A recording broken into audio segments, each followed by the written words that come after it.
ഇപ്പോൾ നിലമ്പൂരുകാരനാണെങ്കിലും നിലമ്പൂരുകാരനാണോ എന്നുള്ള ചോദ്യമൊക്കെ വരുന്നുണ്ട്. താങ്കൾ ഇപ്പോൾ തൃപ്പൂണിത്തുറയിൽ മത്സരിച്ചപ്പോൾ ഞാൻ എറണാകുളംകാരനാണ് എന്നൊക്കെ പറഞ്ഞിരുന്നു എന്നാണല്ലോ. പക്ഷെ ഇവിടെ വന്ന് കണ്ടപ്പോൾ താങ്കൾ ഇപ്പോൾ ഒരു തോട്ടത്തിന്റെ ഉടമയാണ് എന്നൊക്കെ കണ്ടു. എന്താണ് ഇവിടെ ഈ പ്രദേശവുമായിട്ടുള്ള ബന്ധം ഇപ്പോൾ താമസിക്കുന്നത്? അതൊക്കെ മറ്റെന്താ പറയാ, കൊച്ചു കാര്യങ്ങളാണ്. അതൊക്കെ തെരഞ്ഞെടുപ്പിൽ അങ്ങനെ ഉയർത്തിക്കൊണ്ടുവരുന്നത് തന്നെ ആരോഗ്യകരമായ ഒരു ജനാധിപത്യ സംവാദത്തിന് കെൽപ്പില്ലാതെ വരുമ്പോഴാണ്. ഇറ്റലിയിൽ ജനിച്ചവർക്ക് ഇന്ത്യയിൽ മത്സരിക്കാൻ ഒരു തടസ്സവും നമ്മുടെ രാജ്യത്ത് ഉണ്ടാവേണ്ട കാര്യവുമില്ല. ഇപ്പോ കേരളത്തിലെ ഞാൻ ഇവിടുത്തുകാരനാണ് എന്ന് പറയേണ്ട ആവശ്യം വരുന്നു. അല്ല, പറയട്ടെ. അപ്പോ മറ്റു പല പ്രദേശങ്ങളിലും ജീവിക്കുന്നവർ അതേ മണ്ഡലങ്ങളിലാണോ മത്സരിക്കാറ്? അങ്ങനെയല്ല മത്സരിക്കാറ്. ഇവിടുത്തെ വിഷയം എന്താണെന്ന് ചോദിച്ചാൽ, ജന്മനാട്ടിൽ മത്സരിക്കുന്നു എന്ന് പലരും പറഞ്ഞിട്ടുണ്ടാവും. ശരിയാണ്, എന്റെ ജന്മനാട് ഇവിടെയാണ്. എന്നാൽ ഓരോ ഘട്ടത്തിലും പ്രത്യേകമായ ചുമതലകൾ നിർവഹിക്കാൻ നിയോഗിക്കപ്പെട്ടിട്ടുള്ള ഒരാളാണ് ഞാൻ കാലിക്കറ്റ് യൂണിവേഴ്സിറ്റി യൂണിയന്റെ ചെയർമാനായിരുന്നു ഒരു ഘട്ടത്തിൽ. അത് 20 വയസ്സ് തികയുന്നതിന് മുമ്പ് കാലിക്കറ്റ് യൂണിവേഴ്സിറ്റി യൂണിയന്റെ ചെയർമാനായിരുന്ന ആളാണ് ഞാൻ.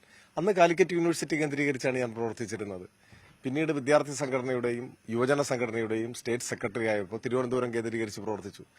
ഞാൻ കുറച്ചുകാലം തൃശൂർ SFIയുടെ ജില്ലാ സെക്രട്ടറി ആയിരുന്നു. ഇതിനൊക്കെ മുൻപ് അന്ന് തൃശൂരായിരുന്നു പ്രവർത്തന കേന്ദ്രം.